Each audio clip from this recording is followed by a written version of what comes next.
তিনটি রোগ হলে বুঝবেন আপনি জান্নাতি। অর্থাৎ তিনটি রোগ যদি আপনার হয় তাহলে মনে করবেন আল্লাহ পাক রব্বুল আলামিন আপনাকে ভালোবাসেন, আপনাকে মহব্বত করেন। যাদেরকে আল্লাহ তাআলা ভালোবাসেন, মহব্বত করেন, তাদেরকে আল্লাহ তাআলা বিভিন্নভাবে পরীক্ষা করেন। তার ভিতরে একটা পরীক্ষা হচ্ছে অসুস্থতার নিয়ামত দিয়ে আল্লাহ তাআলা পরীক্ষা করেন। মনে রাখবেন, সুস্থতাও আল্লাহর নিয়ামত, অসুস্থতাও আল্লাহর নিয়ামত। আমরা অসুস্থ হয়ে গেলে অনেক সময় আল্লাহকে অভিযোগ করে বসে, আল্লাহ আমার কি দোষ ছিল?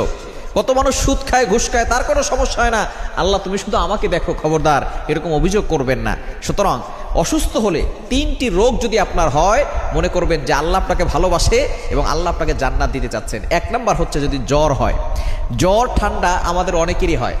একবার নবীজি সাল্লাল্লাহু আলাইহি সাল্লামের জামানায় কয়েকজন সাহাবী বসা, নবী সাল্লাল্লাহু আলাইহি সাল্লাম বলতেছেন, একজন সাহাবী বলতেছেন আমার খুব জ্বর হয়েছে, অনেক সাহাবী বলতেছেন আমারও জ্বর হয়।